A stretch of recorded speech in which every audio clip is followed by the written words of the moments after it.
Hello friends, welcome to मैं हूं अंजना और आज हम इस वीडियो के माध्यम से घटना चक्र करंट अफेयर्स पॉइंटर 2026 को कवर कर रहे हैं, जिसका एक लेक्चर हो चुका है। आप प्लेलिस्ट से जाके वहां इसको आप रिवीजन कर सकते हैं। यह जो बुक है काफ़ी ऑथेंटिक बुक है, घटना चक्र की है। हम इतने सालों से जो तैयारी कर रहे हैं, आप सभी जानते हैं कि घटना चक्र काफ़ी अच्छी बुक है और आपको इधर उधर भटकने की कोई ज़रूरत नहीं है। हम यहाँ से लगभग करंट अफेयर्स को कवर कर लेंगे। अभी देखिए बीपीएससी का एग्जाम लगा हुआ है, उसके बाद पीसीएस का, फिर आरओ का आ जाएगा और भी एग्जाम्स आ जाएंगे। तो ये सभी एग्जाम्स के लिए महत्वपूर्ण काफ़ी अच्छी बुक है, इसलिए मैंने इसको लिया हुआ है। यहाँ से आपका वन लाइनर के फॉर्म में 1 साल का मतलब 30 मई 2025 से लेकर के 15 जून 2026 तक का ये करंट अफेयर्स को कवर कर रही है। बाकी हम जब पास में एग्जाम आएगा तो आई दृष्टि जो आती है उसको कवर कर लेंगे, और पीआईबी का तो चल ही रहा है घटनाक्रम। मैं वहाँ पे कंप्लीट करा रही हूँ प्री और मेंस के अकॉर्डिंग, तो आप वहाँ से जाके उसको देख सकते हैं। ठीक है, उस पर भी मैं काफ़ी काम कर रही हूँ। तो आप कंटिन्यू रहिए, रेगुलर क्लास देखिए। अब बाकी इसकी टेंशन छोड़िए कि करंट अफेयर्स कैसे कवर होगा। आपको लगभग सारा करंट अफेयर्स यहाँ से कंप्लीट करा दिया जाएगा। ठीक है, तो करंट अफेयर्स के लिए हम ये बुक पढ़ें वो बुक पढ़ें, हमेशा कंफ्यूज रहते हैं। तो आपको कहीं जाने की ज़रूरत नहीं, कहीं भटकने की ज़रूरत नहीं है। विश्वास करिए, लगभग आपको सारा करंट अफेयर्स यहीं से आपका कवर हो जाएगा। तो कहते हैं ना कि तैयारी काफ़ी लंबा प्रोसेस है, और इसी के लिए एक लाइन मैं बोलना चाहूँगी कि परिंदों को मंजिल मिलेगी यकीनन, परिंदों को मंजिल मिलेगी यकीनन, ये फैले हुए उनके पर बोलते हैं, और अक्सर वो लोग खामोश रहते हैं जमाने में जिनके हुनर बोलते हैं। तो ये बहुत अच्छी लाइन है, और मुझे लगता है कि आपको भी इससे थोड़ा सा मोटिवेटेड होकर और आगे फिर से पढ़ाई स्टार्ट करनी चाहिए अच्छी तरीके से। और आप सभी को बेस्ट ऑफ लक जो जो एग्ज़ाम्स की तैयारी कर रहे हैं।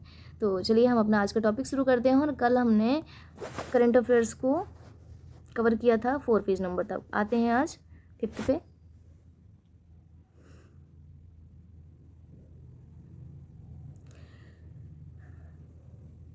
ठीक है, ओके, स्टार्ट।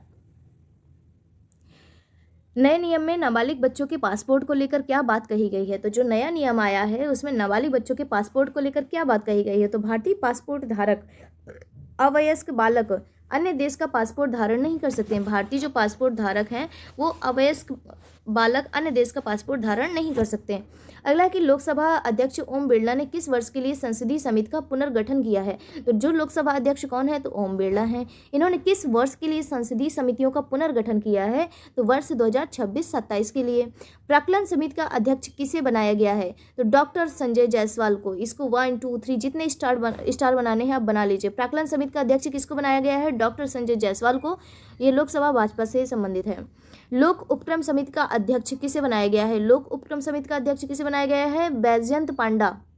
लोक लेखा समिति का अध्यक्ष किसे बनाया गया है? तो केसी वेणुगोपाल। अनुसूचित जाति अनुसूचित जनजाति कल्याण समिति का अध्यक्ष कौन होगा? तो फग्गन सिंह कुलस्ते। ठीक है, तो अब याद करिए, इसको रिकॉल करिए। आपका प्राक्कलन समिति के अध्यक्ष कौन हो गए? डॉक्टर संजय जायसवाल। डॉक्टर संजय जायसवाल। लोक उपक्रम समिति का अध्यक्ष बैजयंत पांडा। लोक लेखा समिति का अध्यक्ष केसी वेणुगोपाल। अनुसूचित जाति एवं अनुसूचित जनजाति समिति का अध्यक्ष फग्गन सिंह कुलस्ते। तो प्राक्कलन समिति डॉक्टर संजय जायसवाल, लोक उपक्रम समिति बैजयंत पांडा, लोक लेखा समिति का अध्यक्ष केसी वेणुगोपाल, अनुसूचित जाति और अनुसूचित जनजाति कल्याण समिति का अध्यक्ष फग्गन सिंह कुलस्ते। यहाँ से एक प्रश्न आ सकता है। अब आते हैं, भारत की पहली मल्टी लेन फ्री फ्लोटिंग प्रणाली किस राज्य में शुरू की गई है? तो भारत की पहली है। तो कोई चीज़ जब पहली होती है तो इम्पॉर्टेंट हो जाती है ना। तो यहाँ से पूछा जा सकता है, तो भारत की पहली मल्टी लेन फ्री फ्लोटिंग प्रणाली किस राज्य में शुरू की गई है? तो गुजरात से। मल्टी लेन फ्री फ्लो प्रणाली है, इसका मेन उद्देश्य क्या है? बिना रुके टोल भुगतान की सुविधा। क्या है इसका उद्देश्य? बिना रुके टोल भुगतान की सुविधा। फिर यहाँ पे आ गया पहला भारत का पहला पेपरलेस न्यायपालिका वाला राज्य किसे घोषित किया गया है? तो भारत का पहला पेपरलेस न्यायपालिका वाला जो राज्य है वो कौन सा बना? तो सिक्किम। तो मैंने इसमें अभी क्या बताया कि भारत की पहली मल्टी लेन फ्री फ्लोटिंग प्रणाली कहाँ शुरू हुई? तो गुजरात में। इसका उद्देश्य क्या है मल्टी लेन फ्री फ्लो प्रणाली का? तो बिना रुके टोल भुगतान की सुविधा। इतना आपको याद रखना है। फिर पेपरलेस की बात हुई, न्यायपालिका वाला राज्य किसे घोषित किया गया है? तो सिक्किम को। भारत का पहला एकीकृत बासमती और जैविक प्रशिक्षण सह प्रदर्शन केंद्र कहाँ स्थापित किया जा रहा है? तो पीलीभीत उत्तर प्रदेश। जितने भी यूपी पीसीएस वाले हैं वो इसको जरूर याद रखिएगा। भारत का पहला एकीकृत बासमती और जैविक प्रशिक्षण सह प्रदर्शन केंद्र कहाँ स्थापित किया गया? तो Pilibhit Uttar Pradesh. Google cloud India Google cloud India AI hub की आधारशिला कहाँ रखी गई? तो Visakhapatnam, Andhra Pradesh. Google cloud India AI hub की आधारशिला कहाँ रखी गई? तो Visakhapatnam, Andhra Pradesh. Google cloud India AI hub किस क्षेत्र को बढ़ावा देगा? तो पहली बात है, जब एआई की बात हो रहा है तो कृत्रिम बुद्धिमत्ता और क्लाउड कंप्यूटिंग को बढ़ावा देगा। आते हैं आगे। सुप्रीम कोर्ट ने राष्ट्रीय राजमार्गों एक्सप्रेसवे पर यात्रियों की सुरक्षा को किसका अभिन्न हिस्सा माना है? तो सुप्रीम कोर्ट ने राष्ट्रीय राजमार्गों पर यात्रियों की सुरक्षा, क्या कह रहे हैं, राष्ट्रीय राजमार्गों पर यात्रियों की सुरक्षा को किसका अभिन्न हिस्सा माना है? तो अनुच्छेद 21 के तहत गरिमा के साथ जीने का अधिकार, आर्टिकल 21। ये भी आपको इसको 1 2 3 जितने पॉइंट्स बनाने हैं बनाइए, स्टार बनाने हैं, ये भी जरूरी है, ये आ सकता है आपका। नीति आयोग ने हाल ही में किस रणनीतिक रोडमैप को प्रस्तुत किया है? तो ये है आपका DPI@2047 पर for Viksit Bharat, a strategic roadmap to enable non linear inclusive socio economic growth. तो नीति आयोग ने हाल ही में किस रणनीतिक रोडमैप को प्रस्तुत किया है? तो नीति आयोग अगर कोई रोड मैप प्रस्तुत कर रही है, उससे जो भी कोई करंट अफेयर्स में आ रहा है तो वो भी याद रखना है आपको। DPI@2047 for Viksit Bharat, strategic road map to enable non linear inclusive socio economic growth. ठीक है, DPI का पूरा नाम क्या है? Digital public infrastructure. अब यहाँ पे कि भारत का पहला एकीकृत, अब देखिए यहाँ पे हम बहुत ज़्यादा एक्सप्लेन नहीं कर सकते क्योंकि वन लाइनर है, और यहाँ पे है कि अभी जिनका एग्जाम लगा हुआ है उनके लिए खासतौर पे मैंने चलाया हुआ है सीरीज़, तो इसलिए यहाँ पे बहुत ज़्यादा डिस्कस करने का भी कोई मतलब नहीं है। जितना हो सके आप बार बार सुनिए, आपको याद करना है क्योंकि आपको एग्जाम में आप क्रैक कर पाए। ठीक है, भारत का पहला एकीकृत पुनर्चक्रण संयंत्र कहाँ स्थापित किया गया? तो सिकंदराबाद, बुलंदशहर, उत्तर प्रदेश। ये भी आप यूपीएस स्पेशल वाले नोट्स में ऐड कर सकते हैं कि भारत का पहला एकीकृत पुनर्चक्रण संयंत्र कहाँ स्थापित किया गया? सिकंदराबाद, जो कि बुलंदशहर में है, उत्तर प्रदेश के। यह संयंत्र मुख्यतः पुनर्चक्रण के लिए स्थापित किया गया है, लिथियम आयन बैटरी और औद्योगिक धातु अपशिष्ट के लिए। ठीक है, तो लिथियम आयन बैटरी से संबंधित है, लिथियम आयन बैटरी और औद्योगिक धातु अपशिष्ट के लिए। कौन सा देश अंतर्राष्ट्रीय सौर गठबंधन ISA में शामिल हुआ है? ISA ये इंपॉर्टेंट है, अंतर्राष्ट्रीय सौर गठबंधन में शामिल हुआ है तो जॉर्डन शामिल हुआ है। कौन शामिल हुआ है? तो जॉर्डन शामिल हुआ है। किस में शामिल हुआ है? तो ISA, अंतर्राष्ट्रीय सौर गठबंधन में। भारत ने गैर जीवाश्म ईंधन आधारित ऊर्जा संसाधनों से लगभग 60% संचयी विद्युत क्षमता हासिल करने का लक्ष्य किस वर्ष तक रखा है? तो भारत ने गैर जीवाश्म ईंधन, पूरे विश्व में बात हो रही है पर्यावरण की, तो इसको भी याद रखना है कि भारत में गैर जीवाश्म ईंधन आधारित ऊर्जा संसाधनों से लगभग 60% संचयी विद्युत क्षमता हासिल करने का लक्ष्य किस वर्ष रखा गया है? गैर जीवाश्म ईंधन, याद रखना। तो 2035 तक भारत ने गैर जीवाश्म ईंधन आधारित ऊर्जा संसाधनों से लगभग 60% संचयी विद्युत क्षमता हासिल करने का लक्ष्य रखा। किस वर्ष तक? तो 2035 तक। 50% का लक्ष्य भारत ने समय से पहले कब पूरा कर लिया था? तो जून 2025 में ही उसने पूरा कर लिया था 50% का लक्ष्य। समृद्ध ग्राम पहल को किस पुरस्कार के लिए नामांकित किया गया है? तो सूचना समाज पर विश्व शिखर सम्मेलन WSIS पुरस्कार। तो क्या है? समृद्ध ग्राम पहल के लिए पुरस्कार के लिए नामांकित किया गया है, तो सूचना समाज पर विश्व शिखर सम्मेलन WSIS पुरस्कार 2026। तो ये किस पुरस्कार के लिए? तो सूचना समाज पर विश्वास शिखर सम्मेलन पुरस्कार 2026। समृद्ध ग्राम पहल को WSIS प्राइज 2026 के किस श्रेणी में नामांकित किया गया? तो सक्षम वातावरण श्रेणी। इसमें श्रेणियां होती हैं, तो ये सक्षम वातावरण श्रेणी है। समृद्ध ग्राम पहल किस विभाग की पहल है? तो दूरसंचार विभाग की। याद रखिएगा, समृद्ध ग्राम पहल दूरसंचार विभाग की है, क्या है? पहल है। आते हैं दूसरे में। समृद्ध ग्राम पहल किस परियोजना द्वारा समर्थित है? तो भारतनेट परियोजना। किसके द्वारा? तो भारतनेट परियोजना। सरकार ने ऑनलाइन गेमिंग क्षेत्र को विनियमित करने के लिए किस प्राधिकरण को स्थापित किया गया है? तो भारतीय ऑनलाइन गेमिंग प्राधिकरण। भारतीय ऑनलाइन गेमिंग प्राधिकरण में कितने सदस्य हैं? तो 6 सदस्य हैं। एक अध्यक्ष होता है और 5 पद होते हैं। तो सरकार ने ऑनलाइन गेमिंग क्षेत्र को विनियमित करने के लिए किस प्राधिकरण को स्थापित किया है? भारतीय ऑनलाइन गेमिंग प्राधिकरण। और टोटल कितने इसमें सदस्य होते हैं? तो 6 होते हैं। एक अध्यक्ष, 5 पद सदस्य। भारतीय ऑनलाइन गेमिंग प्राधिकरण का गठन किस मंत्रालय ने किया? तो इलेक्ट्रॉनिक्स एवं सूचना प्रौद्योगिकी मंत्रालय, जिसको कहते हैं MEITY। आम आदमी पार्टी के लिए कितने राज्यसभा सांसद भाजपा में शामिल हुए? आम आदमी पार्टी के लिए कितने राज्यसभा सांसद भाजपा में शामिल हुए? तो 7 सांसद हैं, 7 सांसद हैं। ठीक है, राज्यसभा में आम आदमी पार्टी के कुल कितने सांसद थे, जिनमें से 2/3 से अधिक भाजपा में शामिल हुए? तो 10 सांसद। राज्यसभा में आम आदमी पार्टी के कुल कितने सांसद थे, जिनमें से 2/3 से अधिक भाजपा में शामिल हुए? तो 10 सांसद। भाजपा में शामिल होने वाले सांसद कौन से हैं? तो राघव चड्ढा, संदीप पाठक, अशोक मित्तल, हरभजन सिंह, स्वाति मालीवाल, विक्रम साहनी, राजेंद्र गुप्ता। तो इनके नाम याद रखना है, राघव मतलब दिमाग में रखना है। राघव चड्ढा, संदीप पाठक, अशोक मित्तल, हरभजन सिंह, स्वाति मालीवाल और विक्रम साहनी, राजेंद्र गुप्ता। फिर से रिपीट कर रही हूँ, ध्यान रखिएगा। राघव चड्ढा, संदीप पाठक, अशोक मित्तल, हरभजन सिंह, स्वाति मालीवाल, विक्रम साहनी, राजेंद्र गुप्ता। यहाँ पे कि भारतीय संविधान की 10वीं किसी विधायी दल के कितने सदस्यों की सहमति पर विलय की स्थिति में दल बदल निर्णयता लागू नहीं होंगे? तो इसमें है कम से कम 2/3। ठीक है, तो दल बदल का मतलब क्या होता है, डिफेक्शन का मतलब क्या होता है? इसमें इसका सीधा मतलब है कि किसी एक राजनीतिक पार्टी के टिकट पर चुनाव जीतना या बाद में अपने निजी स्वार्थ या किसी अन्य कारण से उस पार्टी को छोड़कर आप दूसरी पार्टी में शामिल हो जाते हैं, तो उसको कहते हैं। ठीक है, और भारतीय राजनीति में आप जानते हैं कि इसको एक और नाम से पुकारा जाता है, आयाराम गयाराम, है ना, तो ये आपने सुना ही होगा। ठीक है, तो इसका क्या कम से कम 2/3। भारतीय उच्चतम न्यायालय ने 15 वर्षीय नाबालिग की 28 सप्ताह की इच्छा के विरुद्ध गर्भावस्था के संदर्भ में क्या निर्णय सुनाया? तो ऐसी स्थिति में बच्चों को जन्म देने के लिए बाध्य नहीं किया जा सकता। सुप्रीम कोर्ट ने महिला की प्रजनन संबंधी स्वायत्ता को किस अनुच्छेद के अंतर्गत रखा है? तो वो है आर्टिकल 21।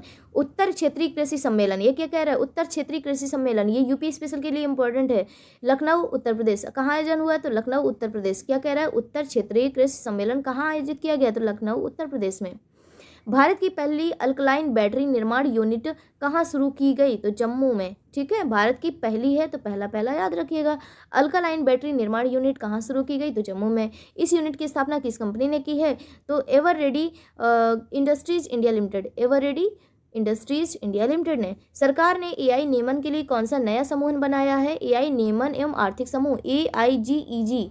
तो क्या कह रहे हैं? सरकार ने एआई नियमन के लिए कौन सा नया समूह बनाया है? तो एआई नियमन एवं आर्थिक समूह,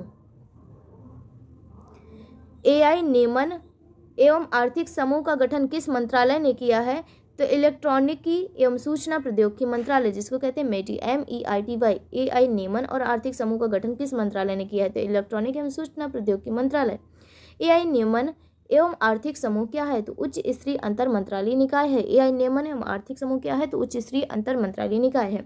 भारत में अवसंरचना क्षेत्र की निगरानी के लिए किस डैशबोर्ड को शुरू किया गया है? तो एकीकृत प्रदर्शन निगरानी डैशबोर्ड को। कह रहा है भारत में अवसंरचना क्षेत्र की निगरानी के लिए किस डैशबोर्ड को शुरू किया गया है? तो एकीकृत प्रदर्शन निगरानी डैशबोर्ड। यह डैशबोर्ड किस मंत्रालय द्वारा शुरू किया गया है? तो सांख्यिकी और कार्यक्रम कार्यान्वयन मंत्रालय।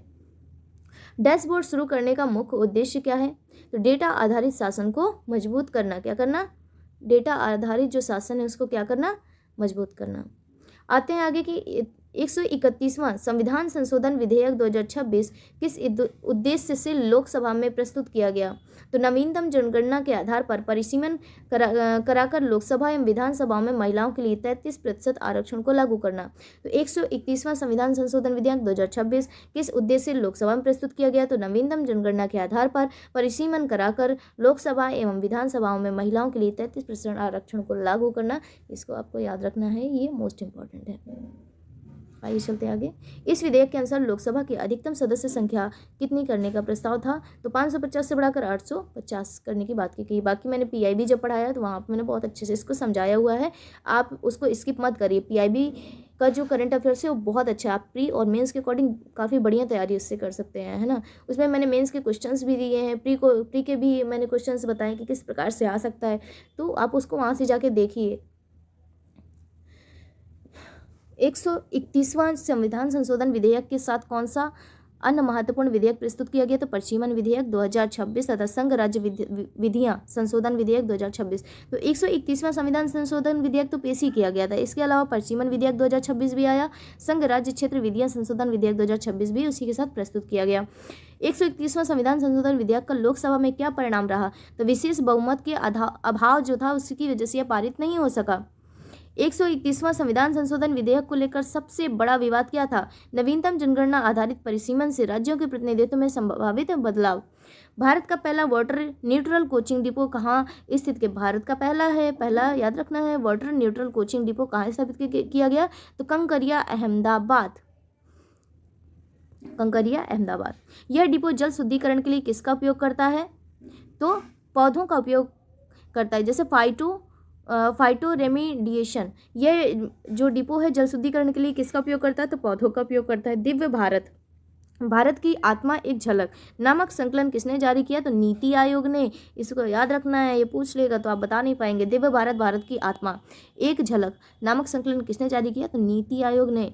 यह संकलन किस क्षेत्र को मजबूत करने के लिए शुरू किया गया है? तो यह भारत के पर्यटन पारिस्थितिकी तंत्र को। यह जो संकलन है किस क्षेत्र को मजबूत करने के लिए शुरू किया गया है? भारत के पर्यटन पारिस्थितिकी तंत्र को।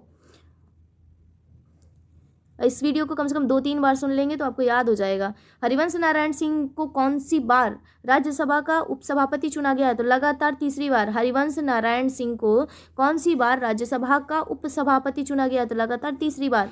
भारतीय संसदीय इतिहास में पहली बार क्या हुआ है? किसी मनोनीत सदस्य को उपसभापति चुना गया। भारतीय संसदीय इतिहास में पहली बार हुआ है, इसको याद रखना है, पहली बार, है ना। तो क्या हुआ है कि भारतीय संसदीय इतिहास में पहली बार हुआ है कि किसी मनोनीत सदस्य को उपसभापति चुन लिया गया है।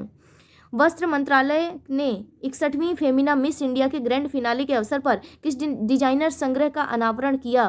तो ये था विश्व सूत्र। क्या है? वस्त्र मंत्रालय ने 61वीं फेमिना मिस इंडिया के ग्रैंड फिनाले के अवसर पर किस डिजाइनर संग्रह का अनावरण किया? तो वो है विश्व सूत्र।